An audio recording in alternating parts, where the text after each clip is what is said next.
Have you ever felt absolutely certain about something that you believe? I mean, you just know that it's true. Some people feel this way about religious beliefs. For example, God exists. Other people feel this way about political beliefs. I know that my political belief is true and that yours is wrong. Others feel this way about personal relationships. I know my spouse would never cheat on me. Others reserve this kind of certainty only for well-grounded scientific claims. For example, creatures evolve over time. And still others reserve it for only obvious truisms, like 2 + 2 = 4. I exist. Every bachelor is unmarried. Carl's a jerk. It is a truism. It is. But here's a fun question. Can you be absolutely certain about something and still be wrong? Let's discuss.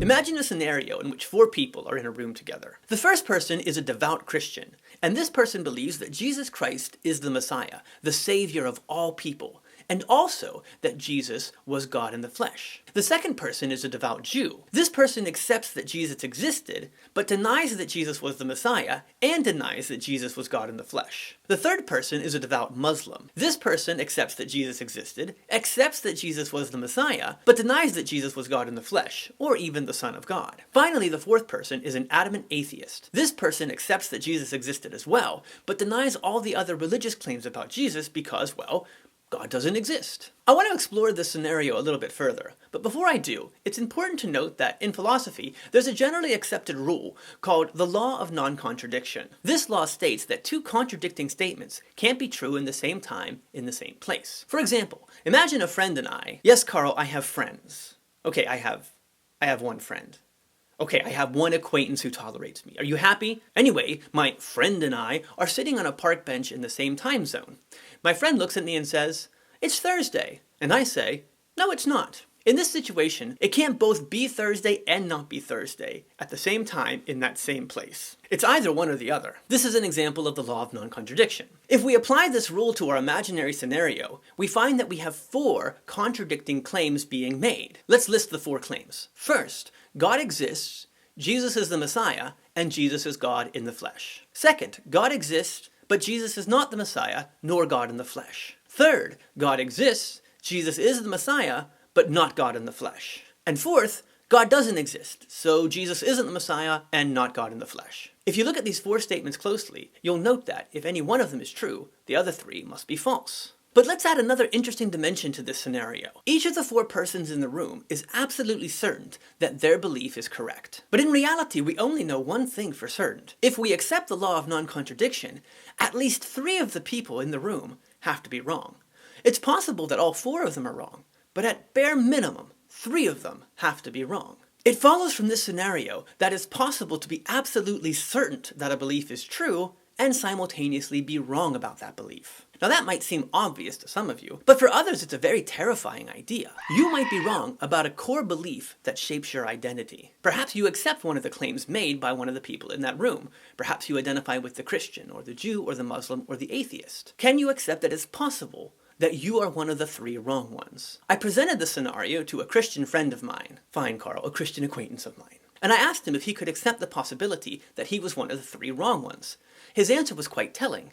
He said, "No, I can't accept that possibility. And if you put me in that room long enough, I'm sure I could convince the other 3 that my view is the correct view." This highlights a point I'd like to make. Acknowledging that we might be wrong about our beliefs, especially our central, core beliefs that are tied to our identity, isn't easy. In fact, our minds aren't even really wired to do it, even when there's clear evidence that we're wrong. In the 1950s, a psychologist named Leon Festinger was investigating the beliefs of a small religious group who claimed that the world would end on December 20th, 1954. The world didn't end, of course, but rather than acknowledge that they were wrong, the religious group doubled down on their belief, claiming that the reason God didn't destroy the world was because God was merciful. These types of stories aren't uncommon. People have beliefs. The beliefs come in tension with evidence that suggests the beliefs are wrong, but rather than abandon their beliefs, people just adjust them to make sense of the evidence, or just ignore the evidence. There's a really interesting example of this in a famous children's Halloween special. It's The Great Pumpkin, Charlie Brown. In that story, Linus believes that the Great Pumpkin is going to visit the pumpkin patch.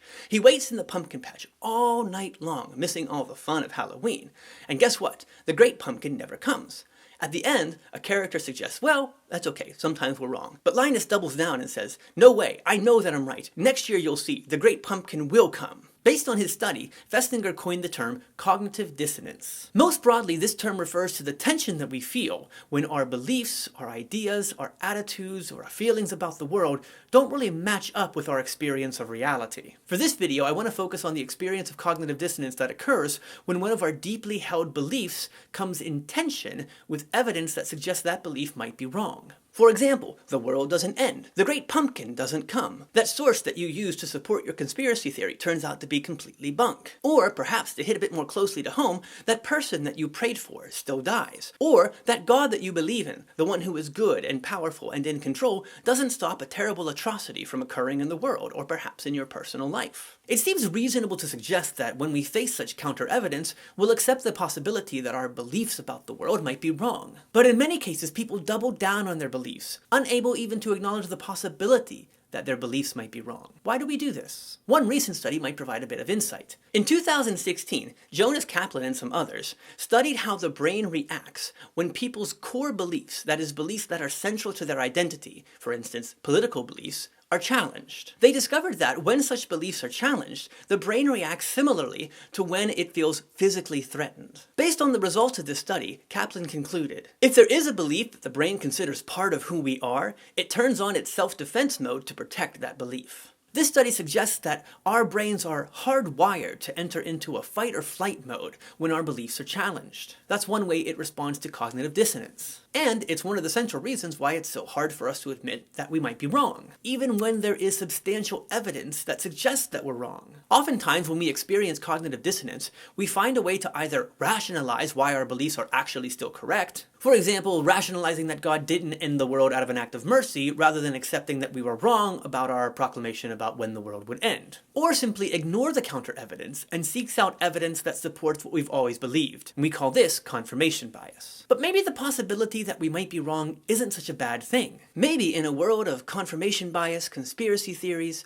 polarizing politics, misinformation, and culture wars, accepting that we might be wrong is a good thing. And maybe cognitive dissonance is something that we should learn to live with rather than try to resolve. Maybe we need to foster a sense of intellectual humility. Intellectual humility essentially refers to accepting that my perspective on reality is limited.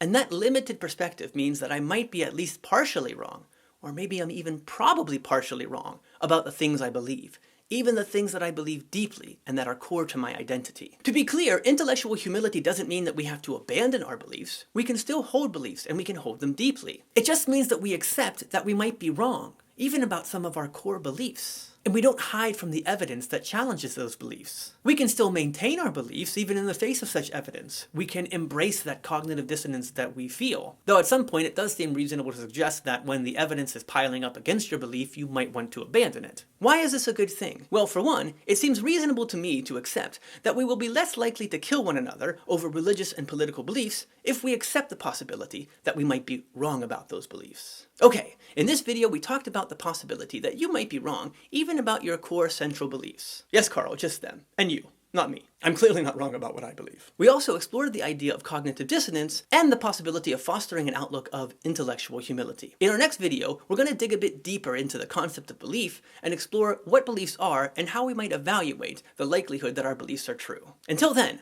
farewell.